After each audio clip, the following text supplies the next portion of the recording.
The world stage is constantly shifting, with numerous events unfolding globally. Today, we delve into one specific aspect impacting American travelers. Have you ever contemplated why certain nations practically shut their doors when Americans arrive? Why does that blue passport, once a near universal key, suddenly fail to unlock every border as it once seemed to? This isn't arbitrary. It isn't solely about political maneuvering, nor is it always driven by safety concerns, though those can play a part. Some countries have established firm boundaries, creating situations where entry for U.S. citizens becomes incredibly complex, if not outright impossible. The landscape of international travel for Americans has become notably more intricate in recent years. Stick with us as we explore 10 such nations and the reasons behind these restrictions, and be sure to stay until the end for our concluding thoughts on this complex issue. The reasons behind these restrictions are multifaceted, often stemming from a complex interplay of diplomatic tensions, historical grievances, security apprehensions, and reciprocal policies. Actions taken by the United States government, particularly shifts in foreign policy stances or the imposition of sanctions, frequently provoke retaliatory measures from other nations. These responses can manifest as tightened visa requirements, outright travel bans for U.S. citizens, or increased scrutiny at borders, making previously accessible destinations suddenly challenging to enter. Furthermore, internal instability, ongoing conflicts, or specific security threats within a country can lead its government to restrict entry for all foreigners, including Americans, as a precautionary measure. Sometimes, the reasons are purely bureaucratic, involving complex and often opaque visa application processes that deter or effectively block American travelers. Understanding this intricate web of factors is crucial to grasping why the power of the U.S. passport appears diminished in certain parts of the world.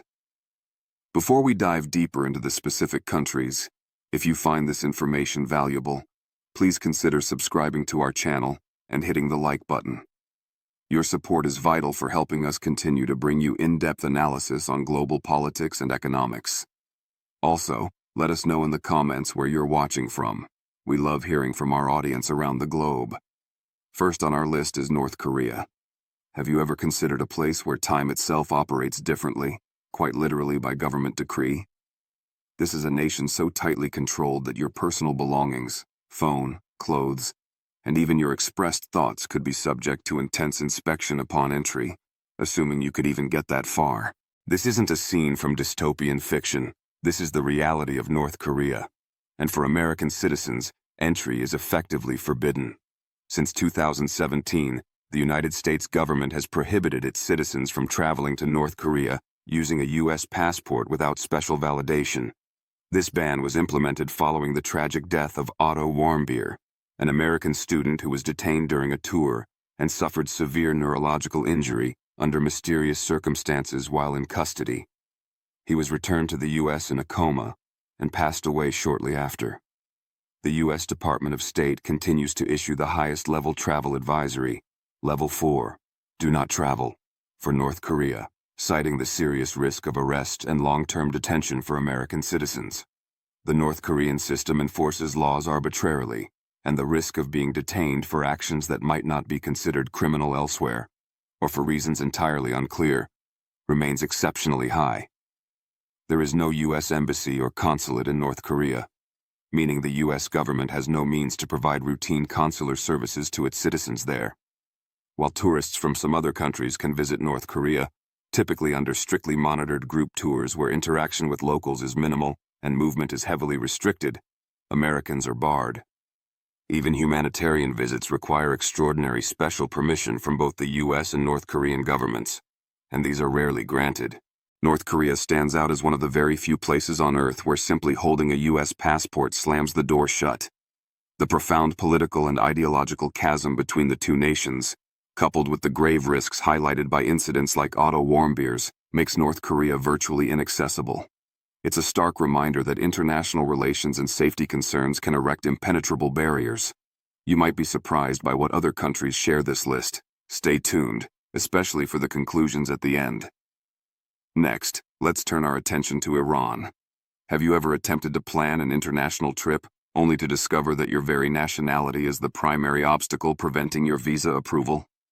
Welcome to the experience many Americans face when considering travel to Iran. For U.S. citizens, Iran presents more hurdles than almost any other nationality encounters globally. Diplomatic relations between Tehran and Washington have been fraught with tension for decades, dating back to the 1979 Islamic Revolution and the subsequent hostage crisis. However, these strained relations reached a boiling point during the Trump administration. The 2017 travel ban enacted by the U.S., often referred to as the Muslim ban, explicitly listed Iran among several predominantly Muslim countries whose citizens faced restrictions entering the United States. While primarily aimed at limiting entry into the U.S., this policy further inflamed anti-American sentiment within Iran and complicated any potential travel for Americans to Iran. Tensions spiked even higher following the U.S. withdrawal from the Joint Comprehensive Plan of Action, JCPOA, commonly known as the Iran nuclear deal, in 2018, and the subsequent reimposition of stringent economic sanctions by Washington. Iran responded with its own measures, including increased scrutiny of foreign visitors, particularly those from the U.S. and other Western nations. The result is that Americans are still effectively locked out. Obtaining a tourist visa is an arduous process, often requiring applicants to travel as part of an organized tour group with a government-approved guide, severely limiting independent travel. Even journalists and academics face significant difficulties securing approval, often encountering lengthy delays or outright denials. Furthermore, the risk of arbitrary arrest and detention for U.S. citizens, especially dual Iranian-American nationals, remains a serious concern, as highlighted by several high-profile cases over the years. The U.S. State Department maintains a Level 4, Do Not Travel advisory for Iran, warning of the risk of kidnapping and arbitrary arrest. And here's the kicker.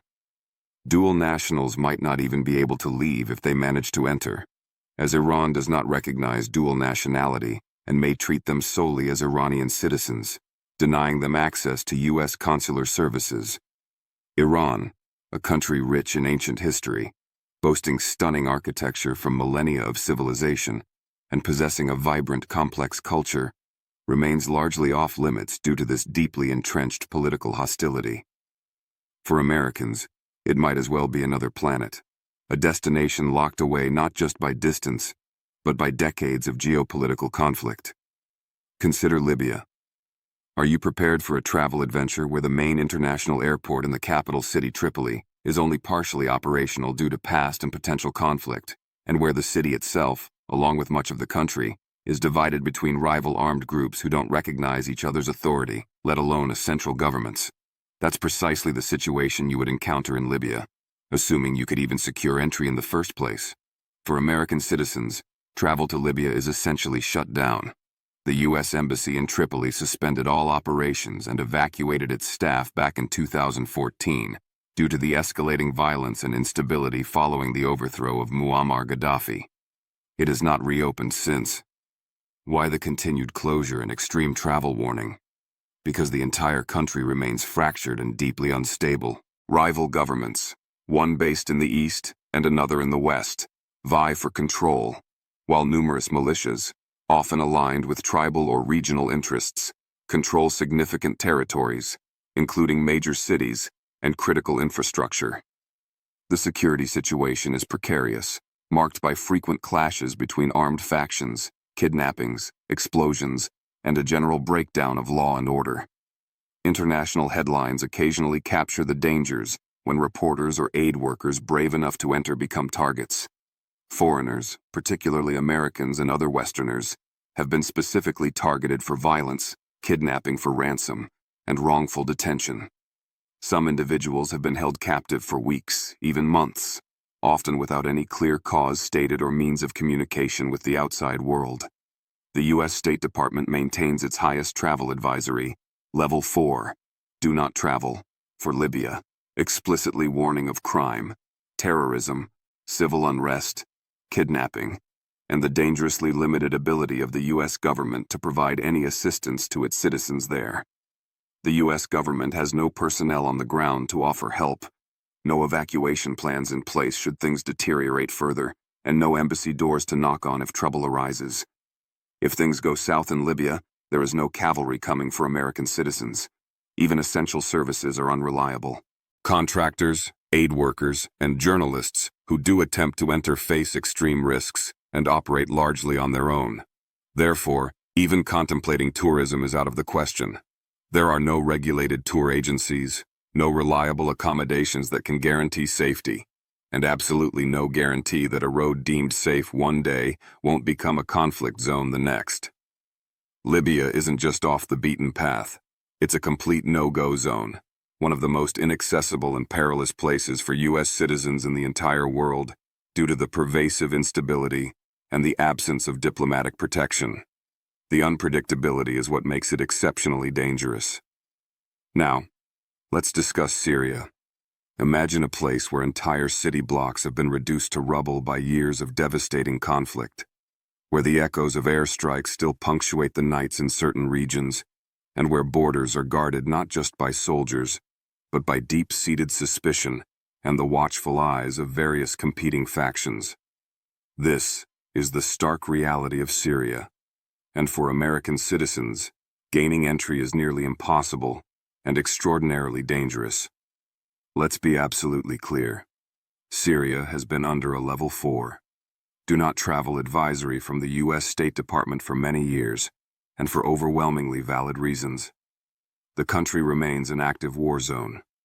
While the intensity of the conflict may have subsided in some areas compared to its peak, the risks haven't vanished. In fact, some regions have become even more perilous due to power vacuums filled by various armed groups, ongoing regional conflicts spilling over its borders, and the persistent threat of terrorism. The Syrian government, under Bashar al-Assad, maintains control over significant parts of the country, but large areas are still contested or controlled by opposition forces, extremist groups like remnants of ISIS, or foreign-backed militias. This fragmentation makes travel unpredictable and extremely hazardous. But it's not just the physical violence that keeps Americans out. It's the political policy and the lack of diplomatic presence. The U.S. Embassy in Damascus suspended operations and withdrew its personnel way back in 2012 due to the escalating civil war. It has not returned. Consequently, there is no official consular support available for U.S. citizens within Syria. No one to call if you find yourself in trouble, arrested, or injured. Worse still, American citizens have been arbitrarily detained, disappeared, and tragically, even killed within the region during the conflict. There's often no reliable way for the U.S. government to track or recover citizens who fall into the hands of the regime or various non-state actors. Human rights organizations have consistently raised alarms about the dangers, including widespread human rights violations perpetrated by the regime and other groups. Even journalists and experienced aid workers face extreme scrutiny and grave risks. Your digital footprint, past social media posts critical of the regime or even U.S. foreign policy, could be enough to flag you for detention upon arrival or at a checkpoint. The infrastructure is also devastated. Hospitals, roads, and basic services in many parts of the country are either destroyed or under the control of militants. Don't expect reliable communication or GPS navigation. Many areas are effectively off-grid. Furthermore, direct travel from the U.S. is impossible. There are no commercial flights, and no connecting partner routes are sanctioned. Any attempt to enter would require sneaking across borders from neighboring countries like Lebanon or Turkey, a highly risky endeavor where you could easily be turned away, arrested at the border by Syrian authorities, or fall victim to smugglers or armed groups. The Syrian regime has also detained U.S. citizens as political pawns. The idea of a safe tourist zone is a dangerous illusion. Arrests can happen for seemingly minor infractions, like carrying the wrong document, taking a photograph in a sensitive area, or simply being in the wrong place at the wrong time. For Americans, Syria represents not just a travel restriction, but a hard stop. The risks astronomically outweigh any conceivable reason for a casual visit. Let's consider Yemen. What if the official travel advice wasn't just a warning against going, but an urgent plea for any citizens currently there to leave immediately? That's not a hypothetical drill.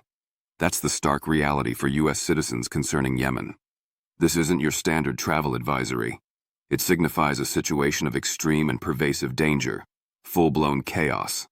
Americans are effectively banned from traveling here, and for reasons that paint a grim picture. Civil war has ravaged the country since 2014, tearing its social fabric and infrastructure apart, and every single day brings fresh dangers. The conflict involves multiple factions, primarily the internationally recognized government, supported by a Saudi-led coalition, and the Houthi movement, an Iran-aligned group controlling the capital, Sana'a, and large swaths of the north and west. This ongoing war has created one of the world's worst humanitarian crises. Airstrikes, ground fighting, kidnappings, drone activity, and armed clashes erupt without warning across the country. Compounding the danger, there is no functioning U.S. embassy in Yemen. It closed its doors and evacuated staff in 2015 due to the deteriorating security situation and has never reopened. This means if you, as an American, somehow find yourself in Yemen, you are completely alone. There's no official help coming, no established safe zones, no consular hotline to call for assistance. Yemen is classified as Level 4. Do not travel by the U.S. government, the absolute highest warning level.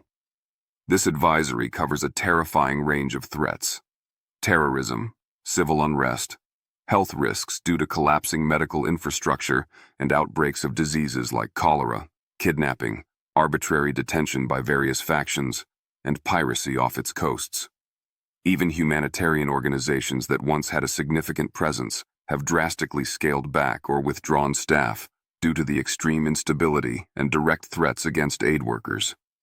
The Houthi authorities, controlling significant portions of the country, have detained foreigners, including Americans, sometimes using them as bargaining chips or holding them for extended periods without charge or access to legal counsel.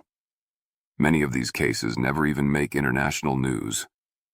Thinking of flying in? Don't. Commercial flights are virtually non-existent or extremely unreliable. Airports have been repeatedly targeted, destroyed, blockaded, or captured by militias. Even if you could somehow land, what then?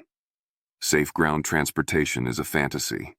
Taxis are scarce and unsafe, security is non-existent in many areas, and crossing checkpoints controlled by different armed groups is a life-threatening gamble. Need medical assistance? Hospitals are overwhelmed, lack basic supplies, or have been bombed out entirely. Clean water is a scarce commodity, and essential services are in total collapse. Don't even think about using credit cards. The financial system is shattered, and they are essentially worthless.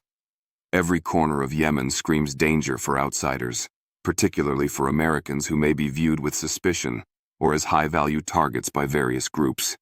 It's not merely about bad timing or inconvenience. It's about the very real possibility of not making it out alive. That's why Yemen remains one of the most restricted and dangerous places on Earth for U.S. citizens.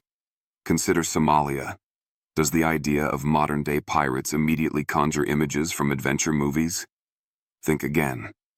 There's a place on Earth where piracy, though reduced from its peak, still poses a threat in coastal waters, where powerful warlords control entire neighborhoods within the capital, and where violent extremist groups hold sway over significant chunks of the territory. That place is Somalia. For American citizens, attempting to travel to Somalia is not just ill-advised, it's practically impossible and fraught with extreme danger. The U.S. does not maintain a permanent embassy in Somalia. While there's a U.S. mission to Somalia, its diplomatic staff often operate out of neighboring Kenya due to the security situation. The last time the U.S. had a major, fully functioning embassy presence on the ground ended dramatically with the Black Hawk Down incident and subsequent evacuation in the early 1990s during a period of intense civil war and famine. Since then, while some progress towards stability has been made, the country remains incredibly volatile. Nothing has fundamentally changed regarding the overall security umbrella, except that the dangers have arguably morphed and, in some ways, intensified. Somalia remains under a Level 4, do not travel advisory from the U.S. State Department. The reasons are numerous and severe. Crime is rampant. Kidnapping, particularly of foreigners for ransom, is a common occurrence. Terrorism poses a constant threat. Civil unrest can erupt suddenly, and piracy remains a concern in the waters off its coast. The extremist group Al-Shabaab, affiliated with Al-Qaeda, operates freely throughout many parts of southern and central Somalia. They routinely carry out attacks targeting government buildings, hotels frequented by foreigners, security forces, and even civilian areas. These attacks can include bombings, suicide attacks, armed assaults, and assassinations. Foreigners, especially Americans, are seen as high-value targets by these groups, as well as by criminal gangs seeking ransom.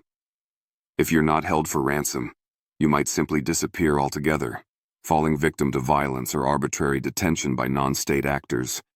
Somalia's infrastructure is virtually non-existent in many areas after decades of conflict.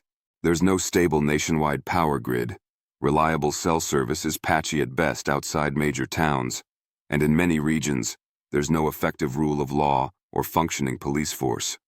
If something goes wrong, you are not calling for help because, in many places, there's no one official to call. Traveling between cities is exceptionally dangerous. Roads are often controlled by various clan militias or Al-Shabaab, with illegal checkpoints popping up unpredictably. Attempting such travel is essentially a life-or-death gamble. Even the capital, Mogadishu, which has seen some semblance of increased stability under the protection of African Union forces and Somali security forces, is still plagued by danger. Bullet holes scar buildings, armored vehicles patrol the streets, and neighborhoods can shift from relatively safe to hostile zones within hours due to shifting allegiances or sudden attacks. American passports offer no special protection here. In fact, they might attract the wrong kind of attention, marking you as a potential target. Somalia isn't just off the beaten path. It's largely off every map of safe travel. For U.S. citizens, it's one of the most forbidden and dangerous countries on Earth. Let's talk about Venezuela. Imagine waking up one morning to discover that the money in your wallet has lost 99% of its value overnight due to hyperinflation. Your entire paycheck barely covers the cost of a single basic meal. You can't trust the government. The power grid fails for hours or even days at a time, and even grocery stores require armed guards to prevent looting. This isn't a hypothetical scenario. It describes the daily reality for many in Venezuela, a country caught in a protracted political and economic freefall. For years, Venezuela was one of Latin America's wealthiest nations, buoyed by vast oil reserves. But decades of economic mismanagement, political corruption, and authoritarian rule, particularly under Hugo Chavez and his successor Nicolas Maduro, have led to a catastrophic collapse. Inflation has reached astronomical levels, rendering the local currency, the bolivar, practically worthless, often compared to monopoly money. A simple pack of basic supplies can cost more than several months' wages for the average citizen. Essential items like food and medicine are in desperately short supply, leading to widespread hunger and a public health crisis. When these goods do arrive, they are often priced so exorbitantly that most Venezuelans cannot afford them. The infrastructure is crumbling. Power outages are frequent and prolonged, clean water is unreliable, and transportation systems are failing. The political situation remains highly volatile. The Maduro regime clings to power despite widespread international condemnation and challenges to its legitimacy. Political opposition is suppressed, dissent is crushed, and human rights abuses are rampant. The streets are dangerous, not just due to political unrest, but also because of soaring crime rates driven by desperation. Kidnappings, robberies, and assaults are commonplace, particularly in major cities like Caracas. Locals live in constant fear, and for any outsider, especially an American, the risks are significantly amplified.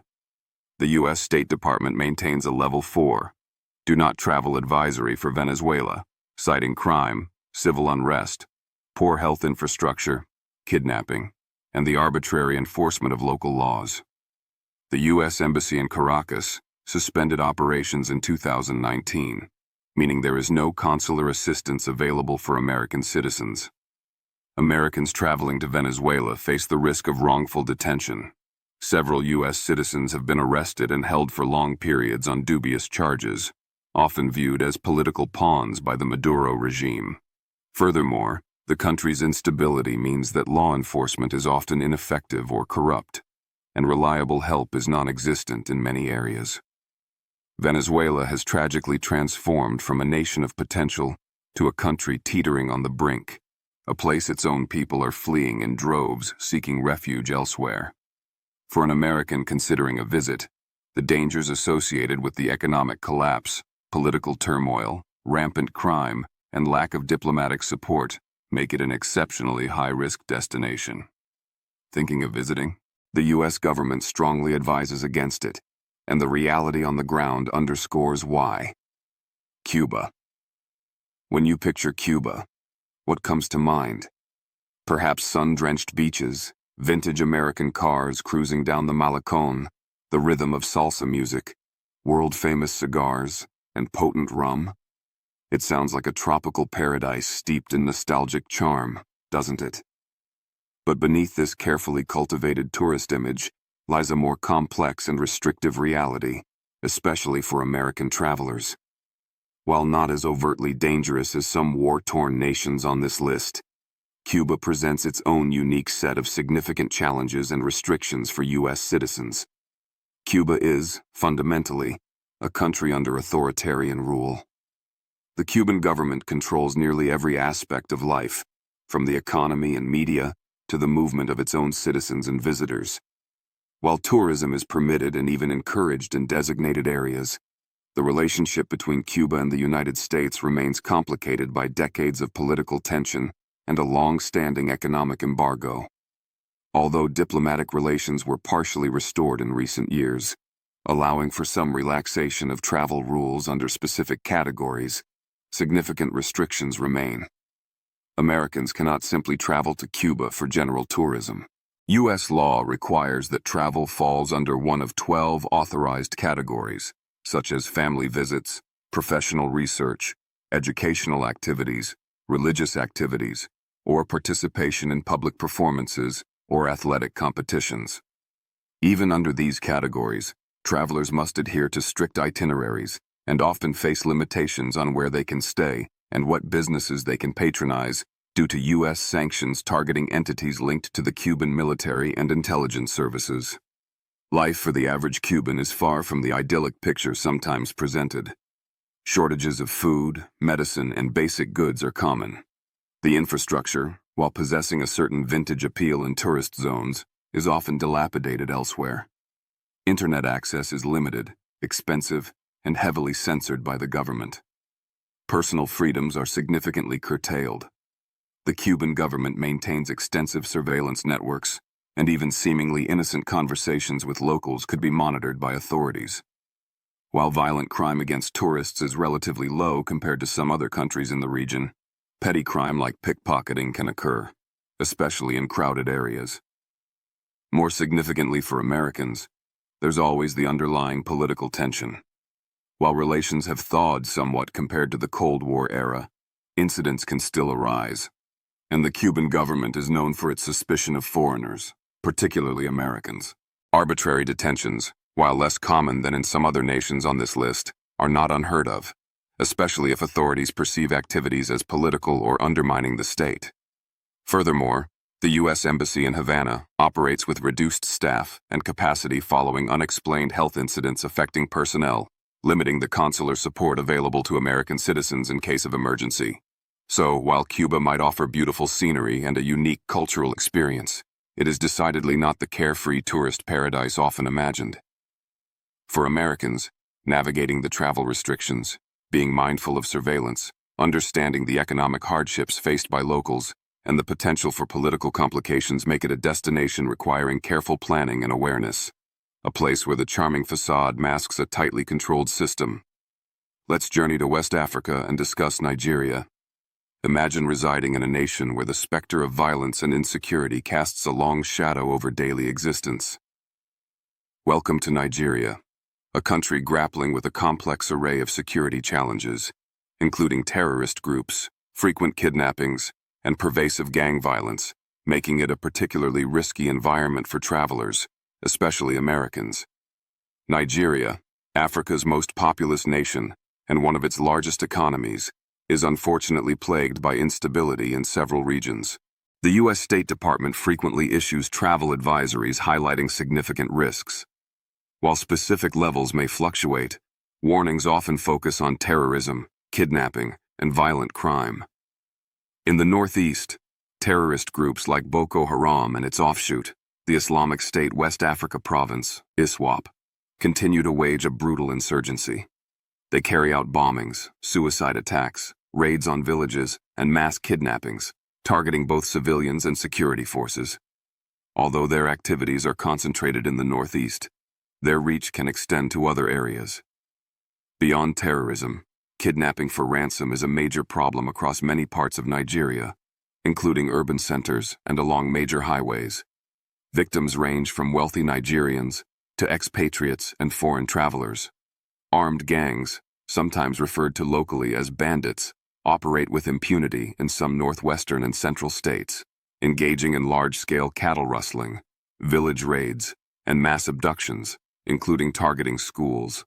Maritime crime, including piracy and armed robbery against ships, is also a concern in the Gulf of Guinea, impacting coastal areas.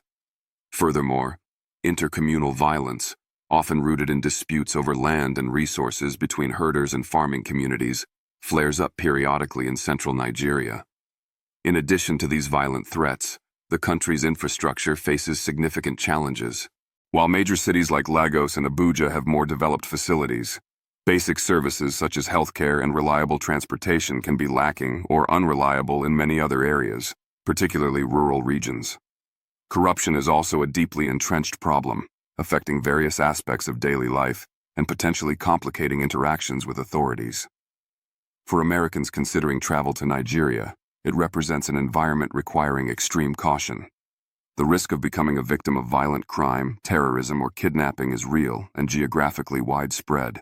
While the Nigerian government and security forces are working to address these issues, their capacity is often stretched thin.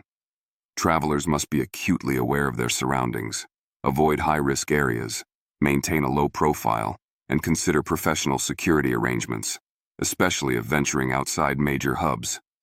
The combination of active terrorist threats, widespread kidnapping risks, gang violence, and infrastructural challenges makes Nigeria a destination where vigilance and careful planning are paramount for personal safety. Finally, we arrive at Myanmar, also known as Burma. Envision a nation where a military dictatorship exerts iron-fisted control over every facet of existence, where peaceful protests are met with lethal force, and where the constant fear of arbitrary arrest hangs heavy in the air. This is the current reality in Myanmar, a country still reeling from the aftermath of a military coup in February 2021 that overthrew the democratically elected government. That coup plunged Myanmar into a state of profound crisis. The military junta, led by General Min Aung Hlaing, responded to widespread peaceful protests with brutal suppression. Thousands of civilians have been killed, arbitrarily detained, or subjected to torture by security forces since the coup, according to human rights organizations and the United Nations. The country is now embroiled in what many describe as a civil war, with armed resistance groups battling the military across large parts of the nation. In Myanmar, peaceful demonstrations quickly escalated into violent confrontations as the army used live ammunition against unarmed protesters. The country remains trapped in a state of civil unrest and conflict. It's crucial to note the severe human rights violations occurring. The military has been widely accused of atrocities, particularly against ethnic minorities like the Rohingya in Rakhine State, actions that predate the coup but have continued and intensified. Foreigners, while not the primary targets of the regime's violence, are certainly not immune to government scrutiny, suspicion, and the potential for arbitrary detention, especially journalists, or those perceived as supporting the pro-democracy movement. Visiting Myanmar under these circumstances is an extremely dangerous gamble. The U.S. State Department maintains a Level 4, do not travel advisory, citing the civil unrest, armed conflict, and the arbitrary enforcement of local laws. Political tensions are extraordinarily high, and the security situation is volatile and unpredictable. Travel within the country is severely restricted, with checkpoints, curfews, and martial law imposed in many areas. Basic services, including banking, transportation, and communication, are frequently disrupted. Furthermore, The risk of being caught in the crossfire between the military and resistance forces is significant in many regions. The military junta has shown little regard for international norms or the safety of civilians, let alone foreign visitors. For Americans, traveling to Myanmar means entering a highly repressive environment where fundamental rights are disregarded, and the potential for wrongful arrest or becoming inadvertently involved in the conflict is alarmingly high. The political situation, combined with the ongoing violence and humanitarian crisis, makes Myanmar one of the most dangerous and inaccessible countries for U.S. citizens today. These 10 countries starkly illustrate that holding a U.S. passport does not guarantee entry or safety everywhere. The reasons are diverse, ranging from direct political hostility and official travel bans, North Korea, Iran, Syria, to extreme instability and pervasive violence resulting from internal conflicts or state failure, Libya, Yemen, Somalia, Syria again, Myanmar. Significant security risks combined with bureaucratic hurdles, Nigeria, Venezuela, or government control and surveillance impacting freedoms, Cuba, North Korea again. Political decisions made in Washington, like sanctions or policy shifts, often have direct and tangible consequences for American travelers abroad, sometimes leading to reciprocal restrictions or heightened anti-American sentiment. Similarly, internal crises within other nations, whether civil wars, humanitarian disasters, or authoritarian crackdowns, create environments too dangerous for safe travel, prompting stringent warnings from the U.S. State Department. The reality is that factors far beyond simple tourism, geopolitics, security, human rights, and diplomatic relations, dictate where Americans can and cannot safely or easily travel. It underscores the importance of staying informed about current events and heeding official travel advisories before planning any international journey, as the world map for American travelers is far more complex and restricted than it might initially appear. Thank you for joining us on our channel for this important discussion.